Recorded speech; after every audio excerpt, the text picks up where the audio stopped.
This is the Tapped In Podcast, the podcast for beverage distributors that want to empower their sales team to drive business results.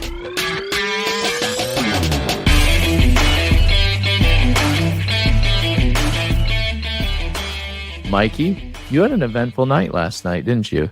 It was. It was a very eventful night. Actually, it started with my son's birthday, 10th birthday, so he wanted to go out to dinner and invite his buddy and their family.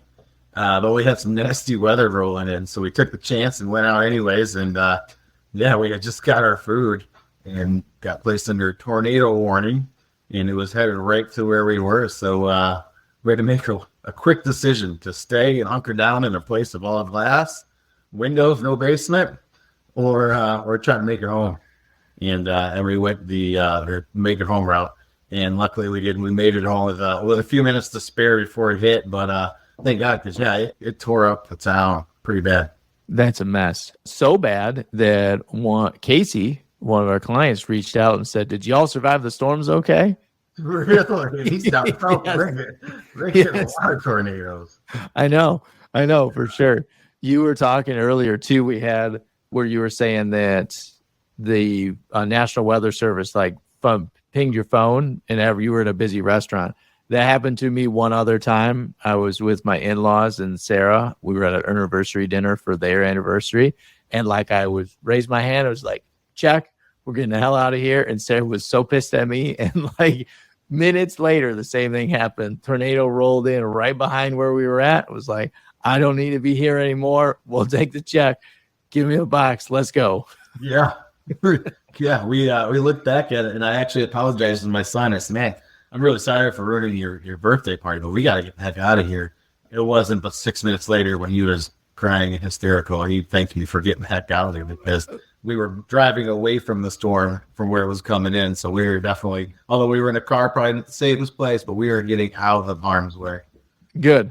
Well, I'm glad we made it safe. We're now here in our new podcasting studio, ready to go. And today we're going to talk about the kind of focus of the episode is on can your reps, and this is something that we talk about with a lot of clients and prospects, is can experienced reps respond to a sales culture change? Do we think they will? Are we worried about they will or they won't?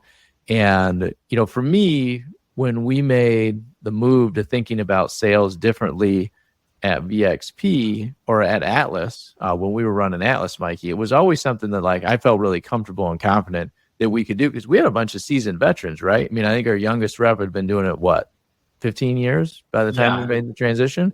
Yeah, probably more than that, probably closer to 17, yeah, for sure. So, for sure. Yeah, seasoned veterans, which is a nice way to talk about, hey, if you got a little gray beard and you're not old, you're just a seasoned veteran. We have one crafty veteran and the rest the crafty veteran. There we go, crafty veteran. And I always came at it from I felt like our coach's playbook was old and we were running the same plays over and over and over again. And we were getting stuck in the rut and kind of just going through the motions a lot.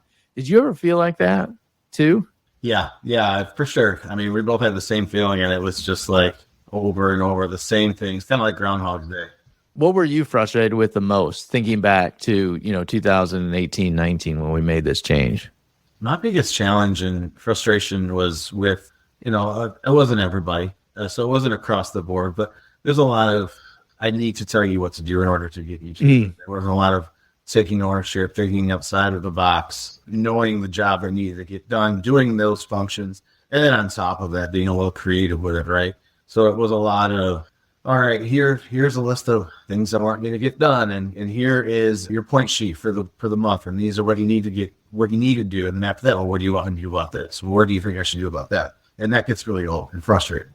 For sure. I think about it from an autonomy standpoint. That was a word that I kind of grabbed onto was I want the autonomy out of the reps to think for themselves, run their own little territory, like their own little business, and start to become more strategy driven and make decisions and move in that direction. So I came to hate what we were doing, to use a strong word, and had never found a really better way to do it until we stumbled upon when we started working with VXP, which is why I became obsessed with that. So what was in your mind, Mikey, the biggest thing that the reps were most afraid of to start with? Change, for sure. I mean, the overall, just one big picture of change, not only changing the way the way that they perform their job, and the ways of thinking, but you're also changing their pay, and you're giving them the autonomy to make decisions in the account. So those two things are very scary. So yeah, and I think the primary, you're playing with their pay. So the primary fear in a lot of them was, am I going to get paid less? Yeah.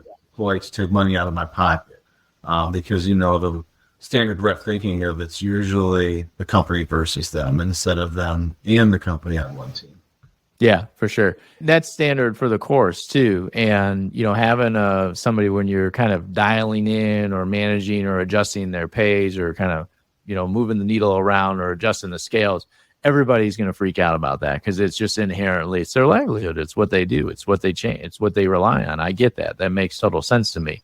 We probably did like a haphazard job at managing through that.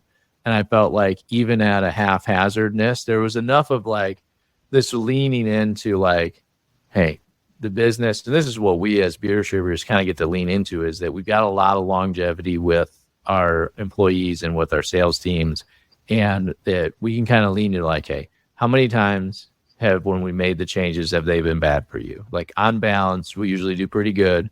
I know this is scary. I know this is freaking you out. I know this is making maybe some adjustments or jostling you, but we have on balance done very well by you and a team member. We are pretty much all family-owned operators. We care deeply about our teams. We talk about it as family or tribes or communities. Those are things that we really care about. So I think leaning into that from a leadership perspective is a really good idea to kind of digest the first round of changes.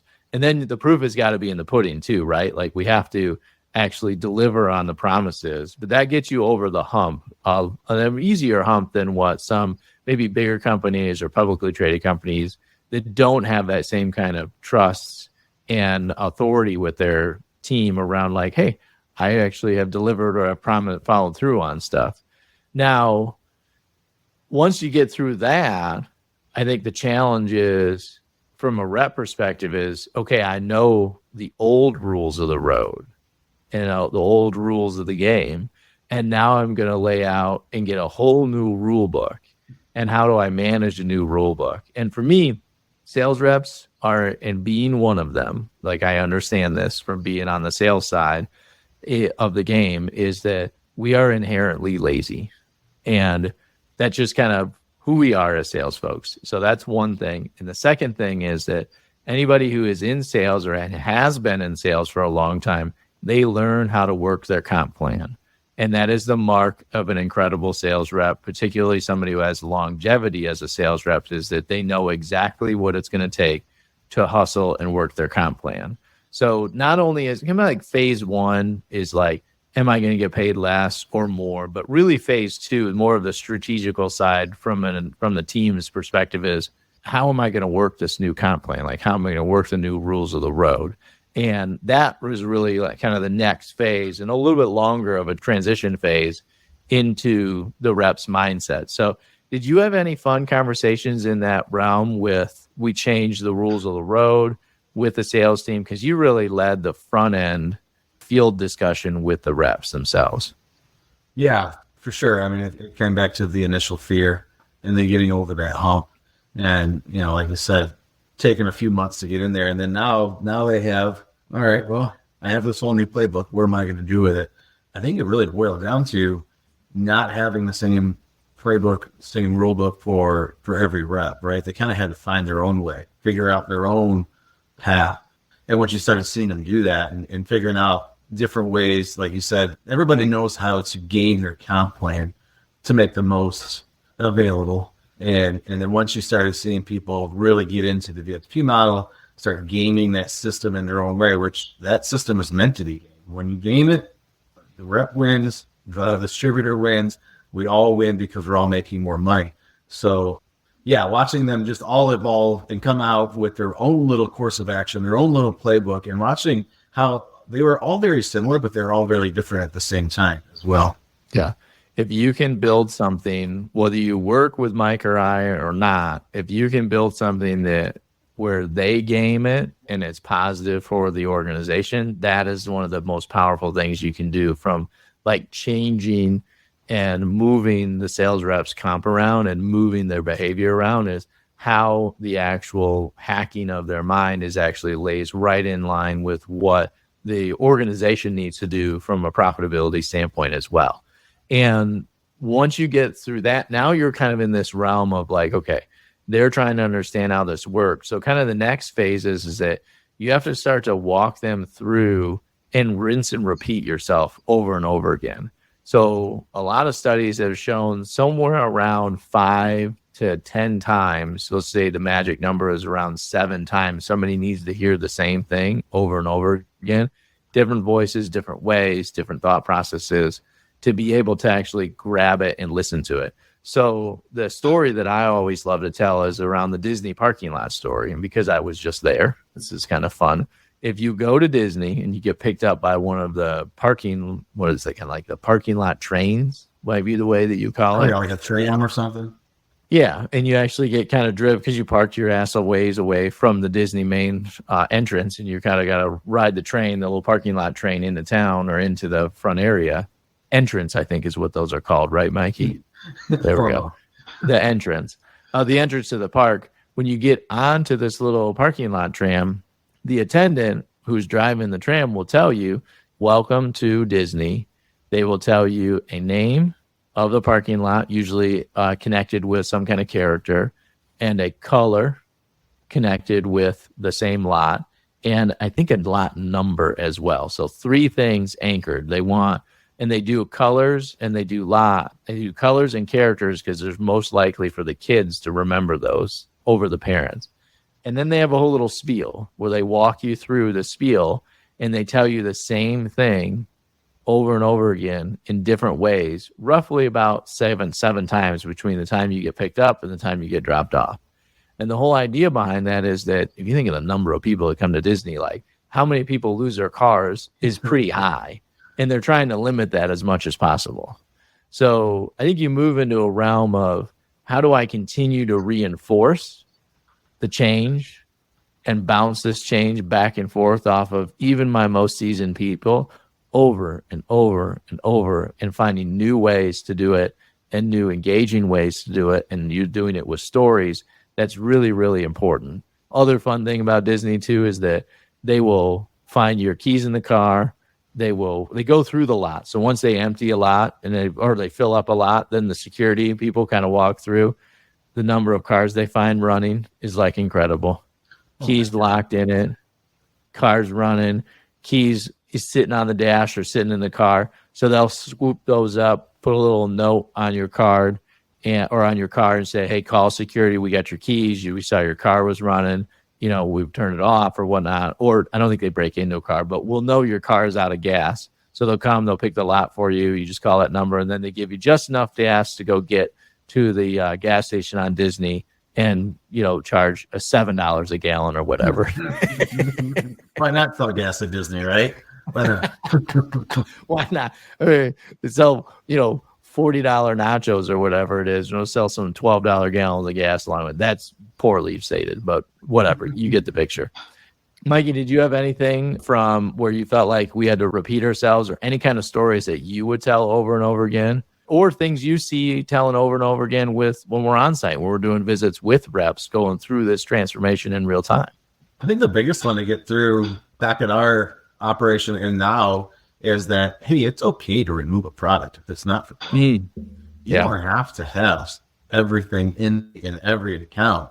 And if it's not performing, what good is it doing if it's not selling through? So I think getting that philosophy through a rep's head and kind of, maybe it took 7 or 8 times, like you're saying. But I mean, that's a hard concept to get after years and years and years of, hey, we need distribution. Hey, we need to own the cooler. Hey, we need to own the space. The more space we have, the better, right? So trying to get them away from that style of thinking and more into, my space is very valuable and I want it to perform. I think that was the biggest repeater that I had to say. And now, I mean, that's probably our biggest one that I try to push when I'm on site and reps. Like, hey, it's okay. We don't have to have everything, especially if it doesn't make sense. Yeah. Well, why do you think we fall into that trap where we're like chronically trying to expand all space, even though we know that shelf space isn't growing into perpetuity?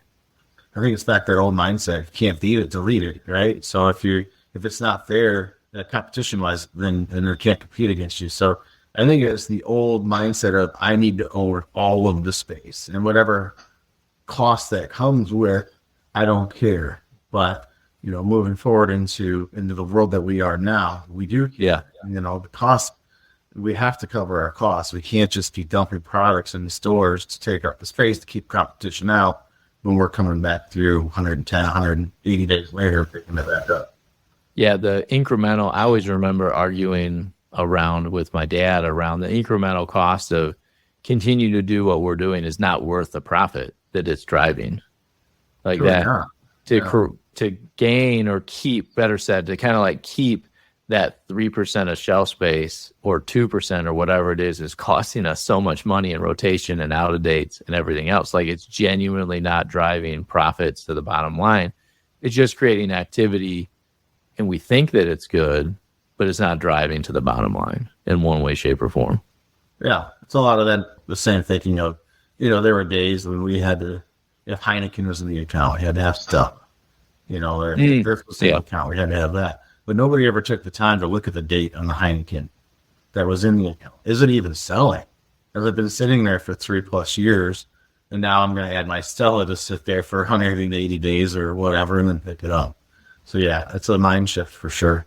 And that's that optimization. The crew needs to be thinking differently. You're talking about bringing a culture into the organization, changing the sales culture. Can my seasoned veterans understand this?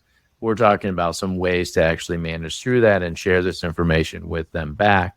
And, reiterating yourself, showing the data, talking through them over and over again is the way we're going to be able to do this. But there is a light at the end of the tunnel. One of the favorite stories that I like to share is that we've got a rep, Jared. We love Jared, right? Mikey? JB Martin. That was his nickname. Yep. He is an incredible rep. One of our younger reps, but long-term veteran. And when we were on the back of COVID, so COVID hits, change the portfolio mix, basically on-premise goes to zero, off-premise goes to the moon. As part of that, different brewers handled it in different ways. Anheuser-Busch chose to handle like brown bottle production in our region became a challenge. So as brown bottle production or availability, maybe better said, availability became an issue in our region for the breweries that we were buying much of our product from, receiving much of our product from. They did some package optimization and they cut the loose bottle, which is a product that we sold mostly to the on-premise. Other fun fact as to why we sold the loose bottle mostly to the on-premise is that Michigan is a bottle return state or a deposit state. So it was a really nice package to take to bars and restaurants logistically and pick back up. Not only was it one of the more profitable ones from the bottles that we sold. So that left the on-premise buying 6-packs, 12-packs, and 20-packs, which basically all the bar operators hated 20-packs. But basically everything was put together in a chain formatted package. Nobody wanted 12-packs. So for the very few people wanted 12-packs. For the most part, that left people with buying 12-packs and 6-packs, right, Mikey? Yeah. Yeah, they love the 6-packs. Easier to just kind of grab a 6-pack, load the cooler, and not have to carry the whole case.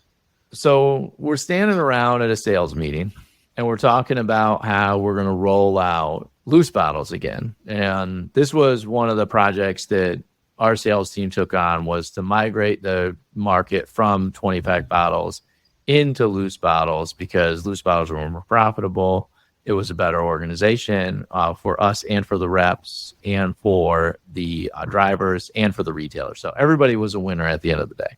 So I was just talking about like, hey, remember, at the middle of this month, we're going to bring loose back, start moving the loose in. We've kind of made a plan to downscale the forecast on 6-packs and 12s and upscale the forecast on loose to kind of take over that volume, and that we need to make sure that we're selling the right stuff to the right channels so that we don't get ourselves sideways on a logistical thing too from product supply.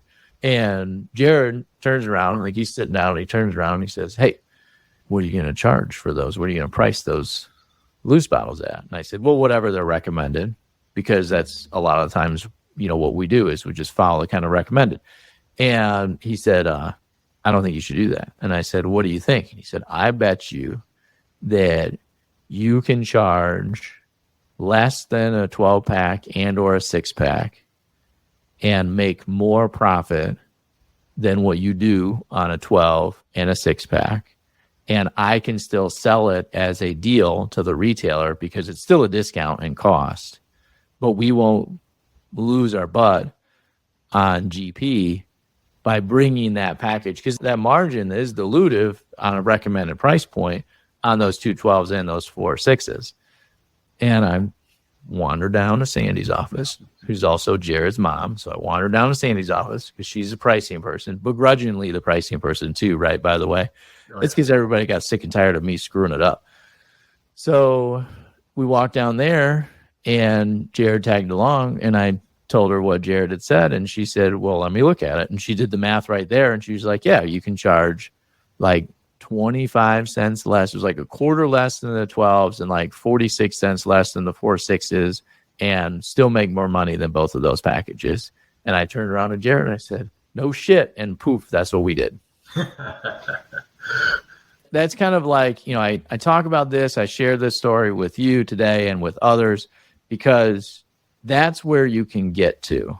Like, that's a master class in what a rep can start to think like, and how they can start to consider their business and can start to run their business as their little territory. And that should be where we're reaching for. And through smart education, through smart processes, by sharing data and talking to the reps and bringing them up, even if they're seasoned veterans, and the new crew will get this very quickly too. The young guns will understand this incredibly fast too, that we're moving them up and we're expanding the capabilities across the whole organization. Mikey, any other fun stories that you've heard like that from clients or from other reps in the field that you've spent time with too? No, not really. I mean, we've talked about a couple of them, but yeah, when you see that light bulb go off in their head, when you're finally getting them to grasp the concept and think like an owner and think about GP and think about margins and profits. And when that happens, I mean, I know that made you really proud. It made me proud. We both, we were afterwards and high five and we're like, wow, did that really just happen? That's amazing. It's incredible. Yeah. But being out on the streets now, doing this full time, I see those same exact moments happen in real time with different packages, 16-ounce cans, things like that. Like, well, why do we even carry this package? We're not making any money on it. The company is not making any money on this package. Why do we even carry this package? Or we need to do something about pricing on this. So to see that light bulb off and that kind of thinking happen in a rep's mind, and some of these reps have only been, out on the street selling beer for maybe a year, 2, 3. So they're not seasoned veterans is what we were dealing with. So to see that mind shift happen so quickly, and it's great too. It's the autonomy side. Push this why questions out to the people who are actually doing the work. As we push that out to the people who are doing the work, they're making stronger decisions on the fly. They're not waiting for us for approval. They're not looking for a blessing of approval, and they're just moving on and making the decisions. And if it shows up and it's a good decision, it'll show up in the data. Everybody will make more money. Everybody will be more happy as well. So I think it's a good topic to discuss. Anything else you want to add on it, Mikey? No, I think we hit it. I mean, just trying to get your rep to think like an owner in some of those examples that we just gave, it can go a long way. Love it. Other news, Mikey, did you hear about the Victoria Police in Australia shut down $1 billion alcohol counterfeit trade? I think you should tell me more. That sounds very intriguing. It caught my eye as a news article because $1 billion. So the Australian Tax Office, the ATO, they would be like the TTB for us in America, shut down a black market, looks like a liquor manufacturer or liquor ring of about valued at over $1 billion. So these toxic concoctions, often name brand bottles distributed across 80 licensed venues annually. About 2.4 million bottles of these illegal spirits entered the market. The operation not only highlights the massive scale of the tax evasion, but also reported losses of $700 million in excise sales tax. So that is incredible. And like, that's just picking on the sales tax, and let alone that we're talking about that these products were counterfeit. So they've got all kinds of junk in it that it's not supposed to be in there and not good for us. And if you think drinking alcohol is bad, drinking this forfeit or this stuff is even worse. It's incredible, right? It's crazy. And I know the THC story was last week's episode, but it brings it back to when THC first was legalized medically in Michigan, right? So we had these medical marijuana places, and then the vape pens came out. Well, people were around buying these vape pens, and then they found out that most of these cartridges were not coming from legit places. These cartridges were coming from people's basement, and they're making it with who knows what, and who knows what you're putting in your lungs. So this comes right back to that. Now, instead of smoking it or ingesting it through vape, now they're drinking it. This is crazy. This is scary. That is a lot of money. It's a ton of money.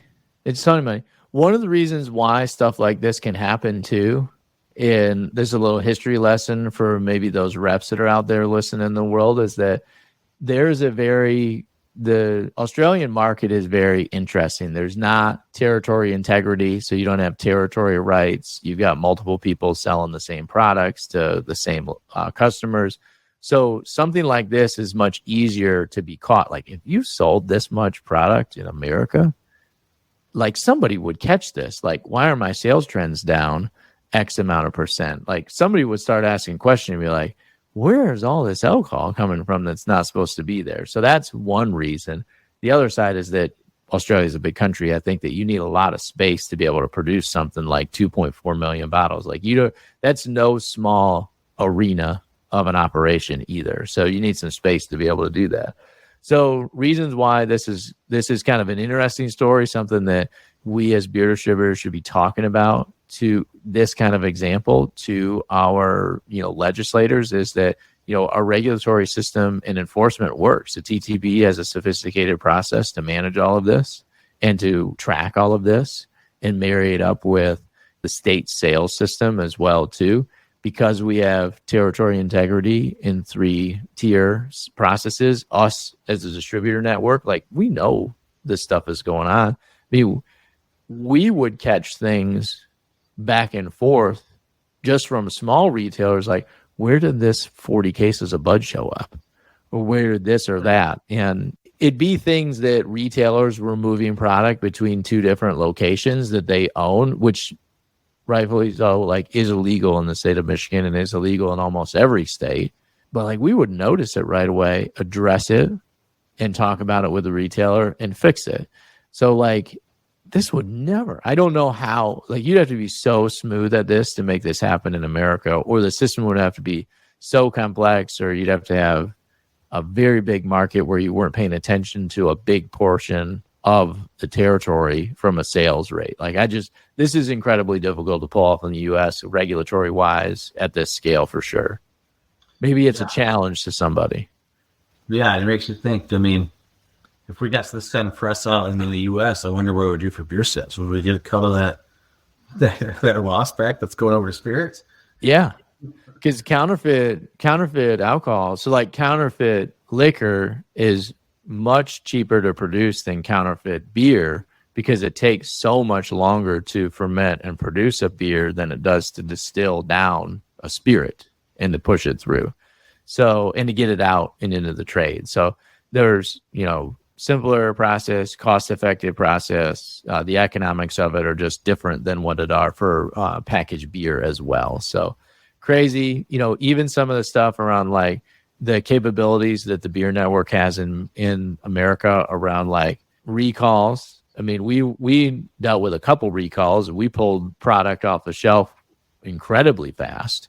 And, you're talking about 24 to 48 hour turnarounds. And I still don't think they figured out where those tainted strawberries or tomatoes came from in like the mid 2000s from the salsas.